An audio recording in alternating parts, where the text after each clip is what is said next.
नमस्कार दोस्तों, स्वागत है आप सभी का आपके अपने YouTube परिवार आर असिस्टेड ट्रिक परिवार में। और हम लेकर आए राम सिंह यादव की पुस्तक के पूरे 50 अभ्यास पेपर सेट, जिसमें से आज करेंगे 15वें पेपर के पूरे 50 क्वेश्चन, जिसमें सामान्य ज्ञान, सामान्य विज्ञान, गणित और रीजनिंग सहित पूरे 50 प्रश्न दिए गए हैं। और यदि आपकी प्रतियोगी परीक्षाओं की तैयारी अच्छी है तो इन 50 में से कम 40 के उत्तर आपको पहले से ही करने होंगे।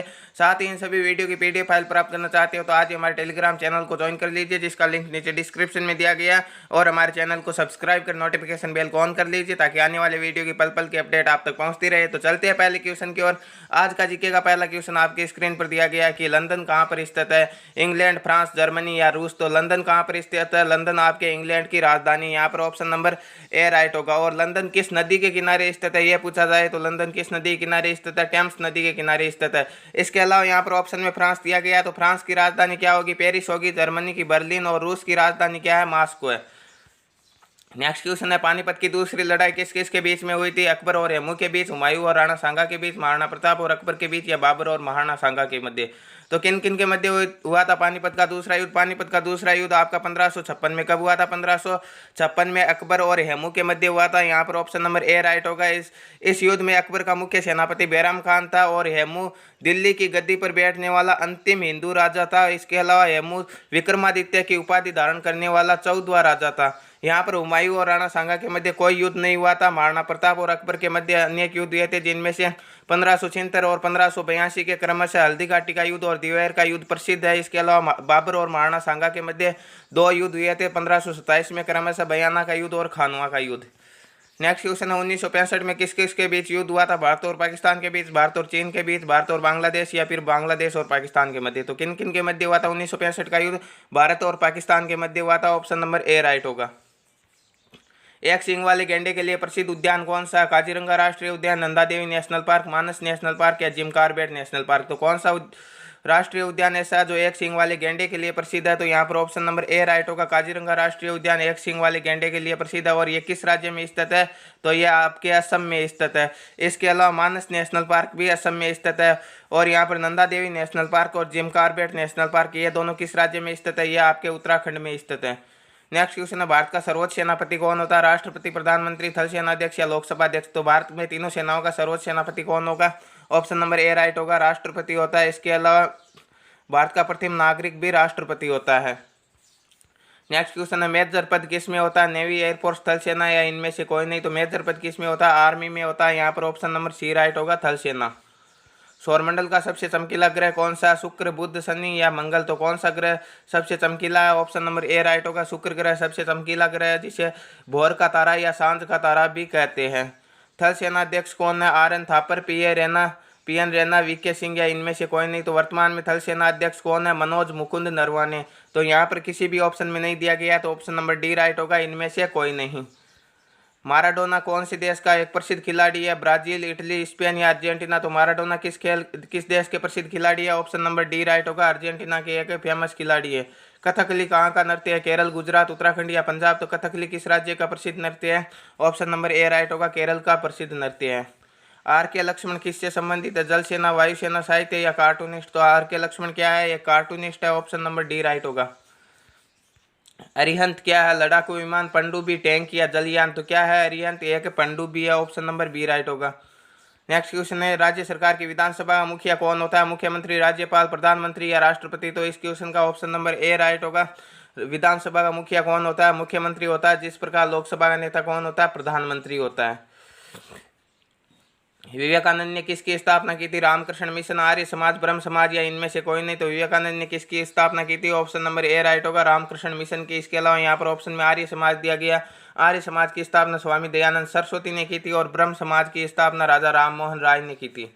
नेक्स्ट क्वेश्चन है, बौद्ध ग्रंथ से संबंधित भाषा कौन सी है? अवधी, पाली, उर्दू, या हिंदी। तो बौद्ध ग्रंथों से संबंधित भाषा पाली भाषा है। ऑप्शन नंबर बी राइट होगा। तो दोस्तों ये थे जीके के 15 क्वेश्चन। अब नेक्स्ट पार्ट में हम करेंगे साइंस के 15 क्वेश्चन। विज्ञान का पहला प्रश्न आपकी स्क्रीन पर दिया गया है कि पैर और मुंह की बीमारी किसको होती है? पशु, मनुष्य, मछली, या बंदर। तो किससे होती है पैर और मुंह की बीमारी? पशुओं की होती है। ऑप्शन नंबर ए राइट होगा, जिसे हम खुरपका और मुंह पका कहते हैं। गन या पिस्टल मेटल किसका मिश्र धातु है? गन या पिस्टल का मेटल किसका मिश्र धातु होगा? यहाँ पर ऑप्शन नंबर ए राइट होगा, तांबा, टीन, शीशा, जस्ता और लोहे का मिश्र धातु होता है। निम्न में से कौन सा रासायनिक ऊर्जा को विद्युत ऊर्जा में बदलता है? पंखा, सेल, स्टोव या बल्ब? तो कौन सा बदलेगा? ऑप्शन नंबर बी राइट होगा, सेल रासायनिक ऊर्जा को विद्युत ऊर्जा में बदलता है। सामान्यतः पानी शुद्ध करने की एक विधि है क्लोरीनेशन, छनाई, ब्रोमिनाइजेशन या इनमें से कोई नहीं। तो पानी शुद्ध करने की विधि कौन सी होगी? ऑप्शन नंबर ए राइट होगा, क्लोरीनेशन। 1 किलो कैलोरी में कितनी कैलोरी होती है? 1000 कैलोरी, 100 कैलोरी, 10,000 कैलोरी या 10 कैलोरी? तो कितनी कैलोरी होती है? 1 किलो कैलोरी में 1000 कैलोरी होती है। ऑप्शन नंबर ए राइट होगा। ब्रह्मांड का अध्ययन करने वाले विज्ञान को क्या कहते हैं? ज्योतिष, आनुवंशिक, खगोल या इनमें से कोई नहीं। तो ब्रह्मांड का अध्ययन क्या कहलाता है? खगोल शास्त्र कहलाता है। ऑप्शन नंबर सी राइट होगा। मानव का कौन सा भाग सूचना का भंडारण करता है? मानव का भाग हो या फिर मानव मस्तिष्क का भाग हो, एक ही होगा। कौन सा होगा? ऑप्शन नंबर ए राइट होगा, सेरेब्रम। गतिज ऊर्जा और संभावित ऊर्जा के दो बुनियादी प्रकार। गतिज ऊर्जा और कौन सी ऊर्जा के दो बुनियादी प्रकार है ऊर्जा के? तो यहाँ पर गतिज ऊर्जा और यांत्रिक ऊर्जा है, जो कि ऊर्जा के दो बुनियादी प्रकार है। ऑप्शन नंबर सी राइट होगा। पृथ्वी के कारण इस दिन रात होते हैं। पृथ्वी की किस घटना के कारण दिन रात होते हैं? घूर्णन, चुंबकीय खिंचाव, सूर्य की समीपता या गुरुत्वाकर्षण खिंचाव? तो किसके कारण होगा? ऑप्शन नंबर ए राइट होगा, घूर्णन के कारण दिन और रात होते हैं।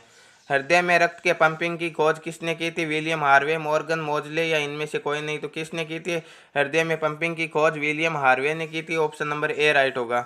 रक्त प्रोटीन में पाया जाने वाला प्रोटीन कौन सा है? एल्ब्यूमिन, ग्लोबुलिन, फाइब्रिनोजन या इनमें से कोई नहीं को। तो कौन सा होगा? यहाँ पर ऑप्शन नंबर ए राइट होगा, एल्ब्यूमिन रक्त प्रोटीन में पाया जाने वाला प्रोटीन है।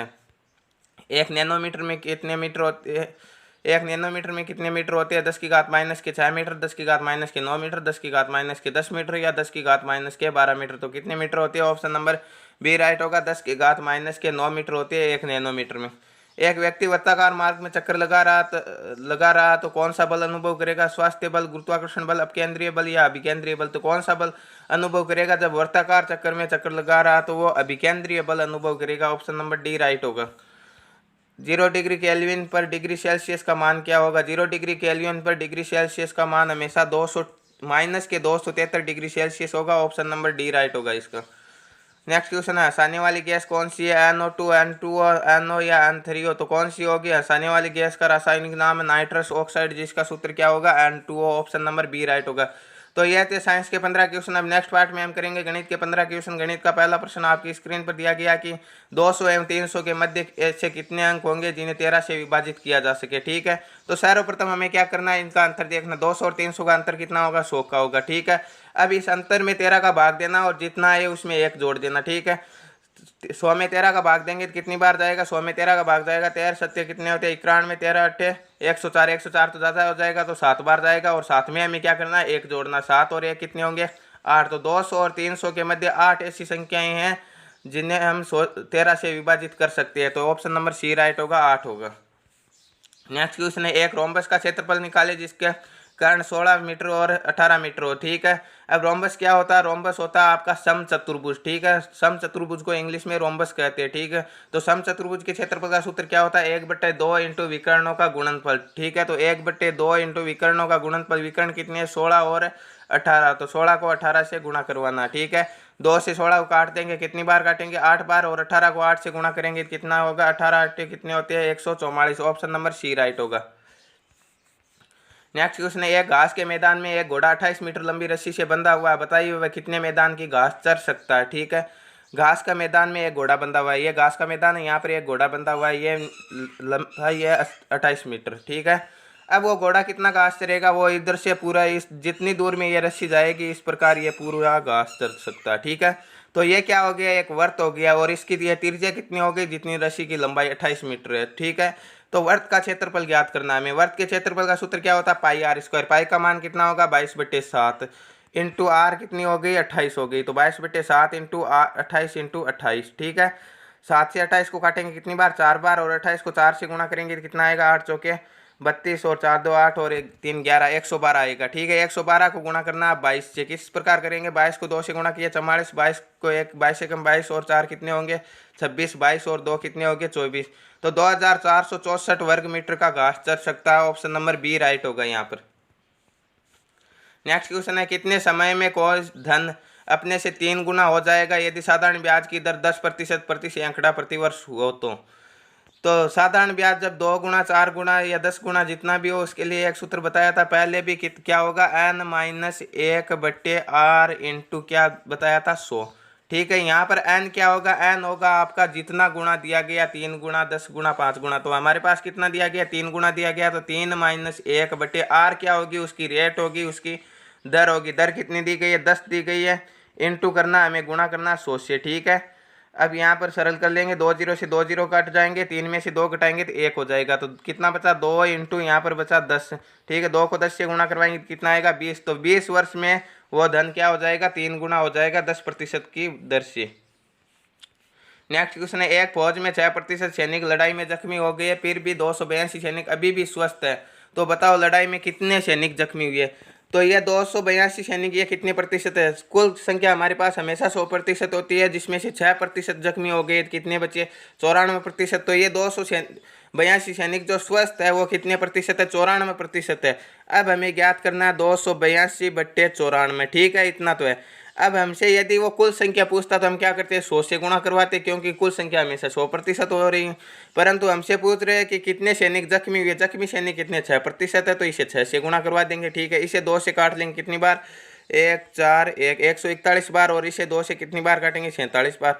अब हम नहीं काट सकते क्योंकि 47 एक अभाज्य संख्या है, इसमें किसी का भाग नहीं जा सकता। तो हम क्या करेंगे, 47 का भाग देंगे 141 में। 47 का भाग 141 में कितनी बार जाएगा, देखिए अनुमान किस प्रकार लगाएंगे, अनुमान इस प्रकार लगाएंगे कि यदि हम 50 का भाग देते हैं तो 50 का भाग 3 बार जाता है, किसमें, 150 में। तो यह भी 150 के लगभग है और ये 50 के लगभग है, तो इसका भी हम 3 बार देख लेंगे। 3 बार किस प्रकार देंगे, 47 को 3 से गुणा करवाते हैं, कितने आते हैं देखते हैं। 47 को 3 से गुणा कराएंगे तो कितना आएगा, 7 3 21, और कितना हो जाएगा, 4 3 12, और 2 कितने होंगे जाएंगे, 14। तो पूरा 141 आएगा, तो 47 से यह 3 बार कट जाएगा। ठीक है, अब हमारे पास क्या बच गया, 3 इंटू 6, 3 को 6 से गुणा करवाएंगे तो कितना होगा, 18। तो लड़ाई में कुल कितने सैनिक जख्मी हुए, 18 सैनिक जख्मी हुए। ऑप्शन नंबर डी राइट होगा इस क्वेश्चन का। नेक्स्ट क्वेश्चन दिया गया, m² + 11mn + 18mn² का गुणनखंड क्या होगा। ठीक है, द्विघात समीकरण दिया गया और गुणनखंड निकालना है। तो वही विधि है कि b को इस प्रकार तोड़ेंगे कि गुणा या भाग करे तो क्या हो जाएगा, AC का मान आ जाएगा, और जोड़े या घटाए तो B का मान आएगा। ठीक है, अब क्या हो जाएगा, m² अपनी जगह सुरक्षित रहेगा, प्लस क्या दिया गया, 2n²। ठीक है, सॉरी कितना दिया गया यहाँ पर, प्लस में 11mn दिया गया। ठीक है, तो हम क्या करेंगे, m² + 11 को हम इस प्रकार तोड़ेंगे कि गुणा या भाग करे तो यहाँ पर 1 × 18 18 आए, और जोड़े या घटाए तो 11 आए। तो हम लिख सकते हैं 9n और 2n, 9mn, सॉरी mn दिया गया, और 2mn। ठीक है, 9mn और 2mn। ठीक है, 9 और 2 11 होता है, 9 को 2 से गुणा करते हैं तो कितना आता है, 18 आता है, प्लस के 18n²। ठीक है, यही दिया गया है।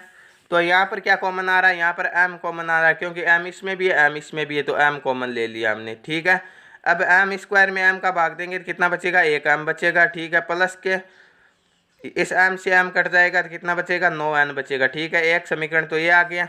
यहाँ पर क्या कॉमन आ रहा है, यहाँ पर 2 कॉमन आ रहा है, क्योंकि 2 इसमें भी है और 18 में भी 2 का भाग जाता है। ठीक है, और n भी कॉमन आ रहा है। ठीक है, n इसमें भी है और इसमें भी n² है, तो 2n कॉमन ले लिया। ठीक है, कोष्टक के अंदर क्या आ जाएगा, वही आएगा कि m + 9n। किस प्रकार आएगा, 2 से 2 कैंसिल हो जाएगा, n से n कैंसिल हो जाएगा, तो एक तो n आ गया, प्लस के। ठीक है, 2 का भाग 18 में कितनी बार जाएगा, 2 का भाग 18 में जाएगा 9 बार, और n² में n का भाग देंगे तो n आएगा। ठीक है, तो एक समीकरण तो आ गया कोष्टक के बाहर, एक आ गया अंदर। कोष्टक के बाहर क्या आया, m + 2n, और कोष्टक के अंदर क्या आया, m + 9n। ठीक है, तो यहाँ पर m + 2n, m + के 2n और m + के 9n जिस ऑप्शन में दिया गया है वो राइट आंसर हो जाएगा। यहाँ पर ऑप्शन नंबर ए में दिया गया m + 9n m + 2n, option number A right हो जाएगा।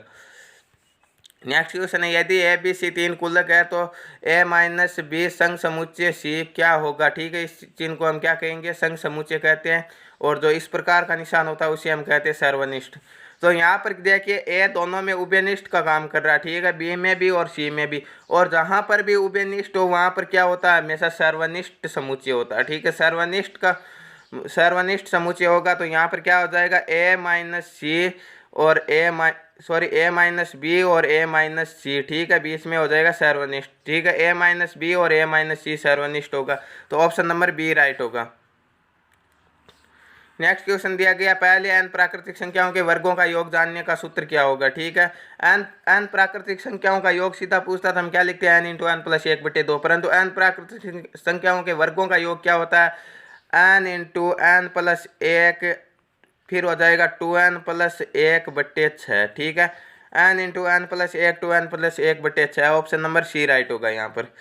नेक्स्ट क्वेश्चन है 2, 6, 8 और 24 का ज्यामितीय माध्य क्या होगा। ठीक है, ज्यामितीय माध्य किस प्रकार निकालेंगे, ज्यामितीय माध्य निकालेंगे हम, ज्यामितीय माध्य निकालने की एक ही विधि है, 2 इंटू 8 इंटू 6 इंटू 8 इंटू 24। ठीक है, सभी को गुणा में लिखना और यहाँ पर अंडर द रूट लगाकर कितनी संख्याएं दी गई उतना लगाना, 1 2 3 और 4 है तो 4 लगा लेंगे। ठीक है, अब हम इनके क्या करेंगे, छोटे छोटे टुकड़े कर लेंगे। ठीक है, छोटे छोटे टुकड़े किस प्रकार करेंगे हम, 2 का कोई टुकड़ा नहीं होगा, 2 का 2 रहेगा, 6 को बांट सकते हैं, 6 को किस प्रकार बांटेंगे, 6 को 2 इंटू 3 में बांट सकते हैं। ठीक है, 2 को 3 से गुणा करवाएंगे कितना आएगा, 6 आएगा। फिर 8 को बांट लेंगे, 8 को किस प्रकार बांटेंगे, 8 को 2 इंटू 2 इंटू 2। ठीक है, 2 को 2 से गुणा कराया 4, 4 को 2 से करवाएंगे तो कितना आएगा, 6 आएगा। ठीक है, फिर 24 को भी इसी प्रकार बांट लेंगे, 2 इंटू 2 इंटू 2 इंटू 3। ठीक है, अब हमारे पास क्या आ रहा है कि 2 कितनी बार आ रहा है, 1 2 3 4 5 6 7 8 बार आ रही है।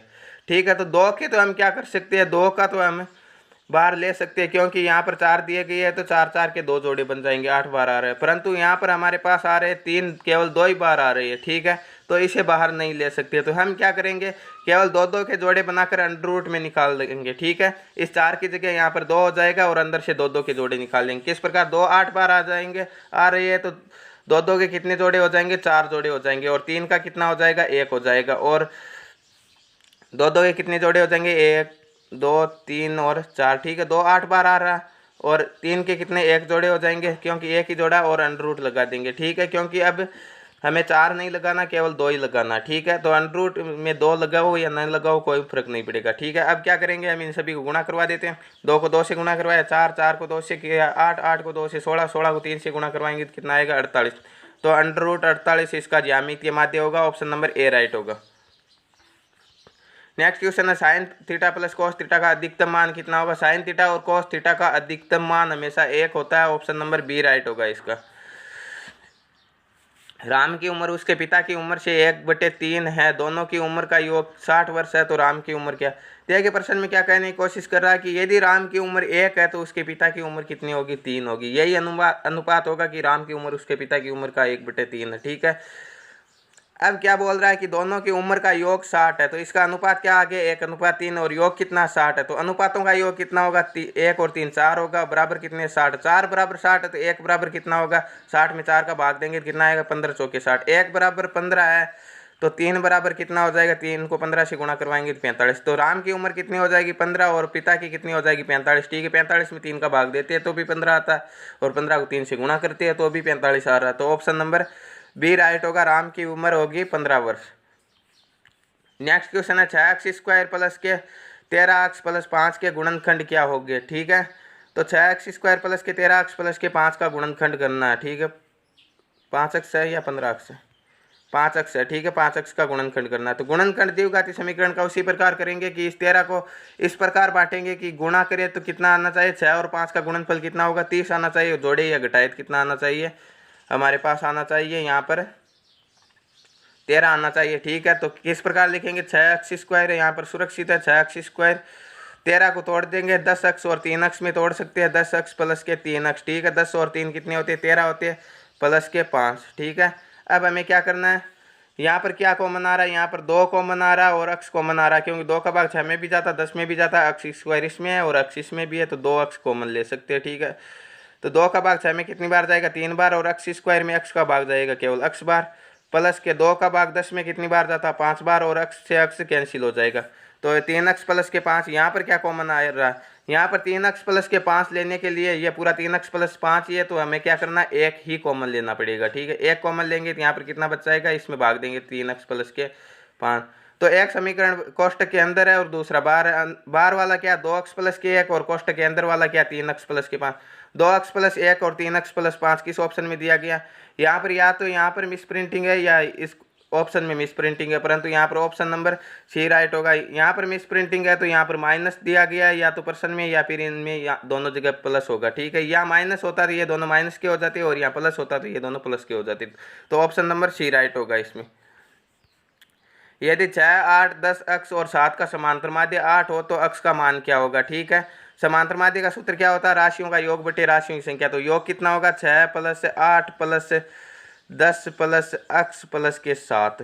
ठीक है, बटे कितनी संख्या है, 1, 2, 3, 4 और 5, 5 है, बराबर कितना दिया गया, बराबर माध्य दिया गया 8 है। ठीक है, ये 5 इस और भाग में पक्षांतरण करेंगे क्या हो जाएगा, गुणा में हो जाएगा, और इनका योग कितना होगा, 6 और 8 14 और 10 24 और 7 कितने होते हैं, 24 और 7 होंगे आपके 31। ठीक है, तो 31 प्लस के अक्ष बराबर कितना होंगे, 8 पंजे 40। ठीक है, यहाँ 31 अक्ष के प्लस में पक्षांतरण करेंगे तो माइनस का हो जाएगा, तो 40 में से 31 घटाएंगे तो कितना हो जाएगा, अक्ष बराबर हो जाएगा 9। तो अक्ष का मान कितना आएगा, 9 आएगा। ऑप्शन नंबर सी राइट होगा। इनमें से सबसे छोटी संख्या कौन सी है, तो इनमें से छोटी संख्या जानने के लिए दो ऑप्शन तो पहले से ही कट हो जाएंगे, ये और ये, क्योंकि माइनस की संख्या हमेशा प्लस की संख्या से छोटी होती है। तो यह तो छोटी हो नहीं सकती क्योंकि ये तो बड़ी होगी। तो अब इन दो में से देखना हमें कौन सी छोटी होगी। तो माइनस के 5/7 है और यह कितना 4/-7 है। ठीक है, अब इन्हें क्या करते हैं, हम वज्र गुणा करवाते हैं। तो 5 को 7 से गुणा करवाएंगे तो कितना आएगा 35, और 7 को 4 से गुणा करवाते हैं तो कितना आएगा 28। तो इनमें से कम मान किसका, इसका मान कम है, तो 4/-7 सबसे छोटी होगी। ऑप्शन नंबर सी राइट होगा यहाँ पर। नेक्स्ट क्वेश्चन और गणित का अंतिम क्वेश्चन क्या दिया गया है कि यदि कुल्लक ए बराबर 5, 12, 20, 30 तथा बी बराबर 3, 5, 15, 18, 20 है तो ए सर्वनिष्ठ बी क्या होगा। ठीक है, सर्वनिष्ठ का मतलब क्या होता है, पहले वाले जो क्वेश्चन आया था उसमें भी बताया था कि जो उभयनिष्ठ होता है वही सर्वनिष्ठ होता है। तो इनमें से उभयनिष्ठ कौन सा, हमें उभयनिष्ठ देखना कि दोनों में कौन कौन से आए। तो देखिए यहाँ पर 5 है, 5 इसमें भी है और इसमें भी 5 है। ठीक है, तो एक तो हो जाएगा 5, फिर 12 इसमें है परंतु इसमें नहीं है, 20 इसमें है तो 20 इसमें भी है, तो 20 भी उभयनिष्ठ है, 5 और 20 हो जाएगा। फिर 30 इसमें है परंतु इसमें नहीं है, तो केवल 5 और 20 दो ही उभयनिष्ठ है, तो सर्वनिष्ठ क्या हो जाएगा, 5 और 20। ऑप्शन नंबर डी राइट होगा।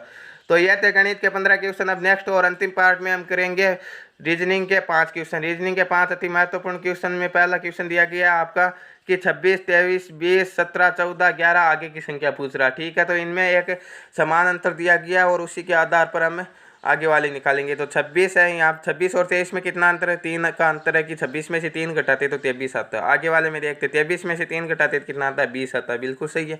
20 में से 3 घटाते तो कितना आता है, 17 आता है। 17 में से 3 घटाएंगे 14, 14 में से 3 घटाएंगे तो कितना आएगा, 11। तो 3 का अंतर चल रहा है, तो 11 में से भी 3 घटा तो 11 में से 3 घटाएंगे तो कितना आएगा, 8 आएगा। तो ऑप्शन नंबर डी राइट होगा यहाँ पर। नेक्स्ट क्वेश्चन है, निम्न प्रश्नों में 3 शब्द है जो पहले 2 शब्द में किसी न किसी रूप से कोई संबंध दिया गया, इसी आधार पर तीसरे संबंध का दिए हुए विकल्पों में से छांटना है। ठीक है, शब्द क्या दिया गया कि बस के लिए ड्राइवर, तो हवाई जहाज के लिए क्या होगा, तो बस को कौन चलाता, ड्राइवर चलाता, तो हवाई जहाज को कौन चलाता, पायलट चलाता है। तो ऑप्शन नंबर बी राइट होगा यहाँ पर। यदि रिजल्ट के लिए सांकेतिक भाषा SULTRE हो तो IGHTBR के लिए क्या होगी। ठीक है, रिजल्ट दिया गया RESULT। ठीक है, इसके लिए दिया गया SULTRE। तो इनमें एक संबंध देखना, यहाँ पर देखिए यह जो अंतिम 4 अक्षर है SULT, ये इसने उठाकर पहले रख दिए। ठीक है, कुछ नहीं किया, इसी शब्द को चेंज किया।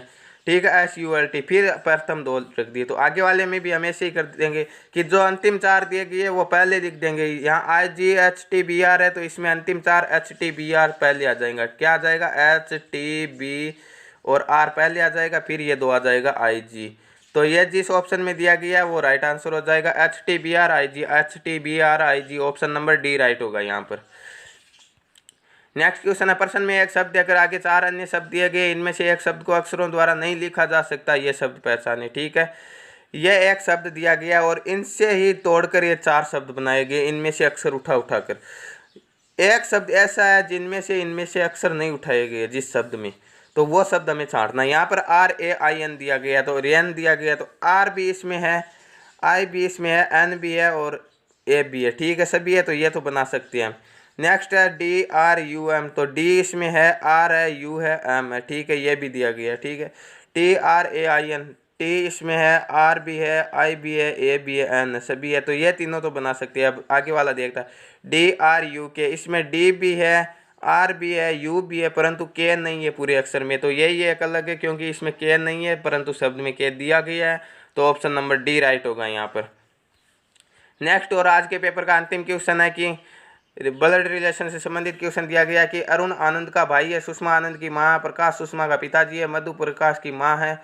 तो अरुण मधु से किस प्रकार से संबंधित होगा। ठीक है, तो क्या दिया गया कि अरुण और आनंद दो भाई है। ठीक है, सुषमा आनंद की माँ, तो आनंद की माँ तो अरुण की भी माँ है निश्चित रूप से। तो अरुण और आनंद की माँ कौन है, सुषमा है। ठीक है, प्रकाश सुषमा के पिताजी है, तो प्रकाश सुषमा के पिताजी है तो अरुण और आनंद के क्या हो गए, नाना जी हो गए। ठीक है, मधु प्रकाश की माँ है। ठीक है, मधु प्रकाश की माँ है तो मधु क्या हो जाएगी, सुषमा की नानी जी हो जाएगी, और अरुण और आनंद की क्या हो जाएगी, पड़ नानी जी हो जाएगी या पड़ दादी जी, जो भी हम बोलते हैं वो हो जाएगी। ठीक है, तो अरुण मधु से किस प्रकार संबंधित है, तो अरुण क्या हो जाएगा, मधु अरुण की क्या है, पड़ नानी जी है, तो अरुण क्या हो जाएगा, इनका पड़पोत्र हो जाएगा। तो ऑप्शन नंबर सी राइट होगा। तो दोस्तों ये थे आज के 15वें पेपर के पूरे 50 क्वेश्चन, और ये सीरीज पूरे 50 पेपर शेयर तक चलती रहेगी। तो रोजाना समय पर वीडियो पाने के लिए चैनल को सब्सक्राइब कर लीजिए तथा नोटिफिकेशन बेल को ऑन कर लीजिए, ताकि जो भी वीडियो आएगा उसके तुरंत अपडेट आप तक पहुंच जाएगी। तो मिलते हैं नेक्स्ट वीडियो में, तब तक के लिए थैंक यू, धन्यवाद।